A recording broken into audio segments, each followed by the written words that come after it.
Okay, today's putting it all together lesson on writing and reading haiku. This poem, I forgot to write the name of the author. This poem is also by one of my favorites, J.W. Hackett, who wrote the crashing, a solitary leaf crashing through the stillness of dawn poem. Here is today's. It reads, deep within the stream, the huge fish lies motionless, facing the current. Let's read that one more time.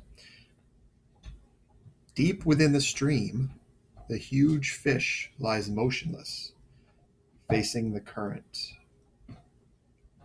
All right, so we know it's a short poem. We can see that it is about nature, the stream, and the fish, and the current.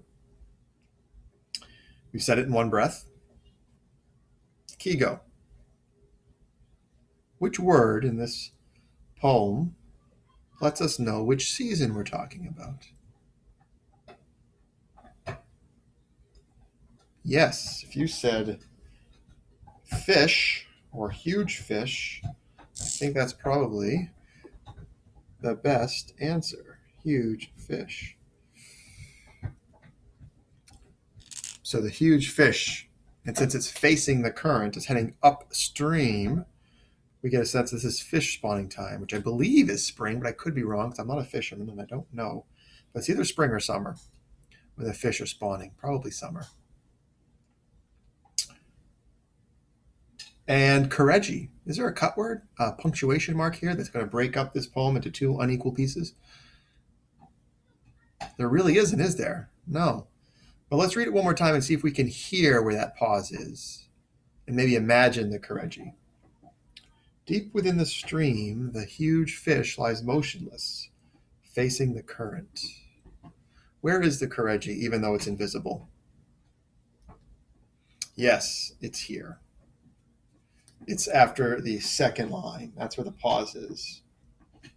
And it's quite common for authors not to use Kareji, especially in English haiku. And if you don't, that's okay too. But you still want to have, even if you don't use the Kareji, you still want to have your poem pause somewhere to break it into two unequal pieces. And so here we have the first two lines. Deep within the stream, the huge fish lies motionless. And the third line, facing the current. And that gives us the two things to compare. So you might be looking at these two parts of the poem and thinking, should I compare the stream with the current? I don't know. They're kind of two parts of the same thing, although I'm sure we could because we're free to imagine anything we'd like. But I think probably what's intended by this author is comparing the fish to the current. And one very subtle clue the author gives us is that he uses just a little bit of alliteration. Fish and facing. Fish and facing. Facing what? The current. And that's sort of an indication. So let's try to make some meaning out of this comparison. The huge fish facing the current. Well, the first thing I think of is the current, right? A stream going one way and a huge fish, right? Facing the other way. And so there's almost like opposites here that we can compare. Now, can you imagine the image here? Have you seen in maybe real life or on TV or in documentaries, fish facing the current in a stream and how they can appear to be not moving almost at all, maybe just the slightest waving of their tail, and they're not going anywhere, that you can definitely tell the water is rushing past them, but they're not moving back or forth. In fact, they're not even moving side to side. They're almost completely still with the water rushing around them.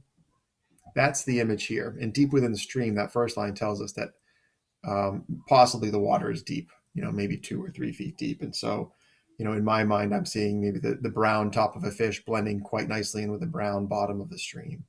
And so the fish is very well camouflaged. So if we're trying to make meaning, the first thought I have is, well, this poem's about opposites and how they're working together.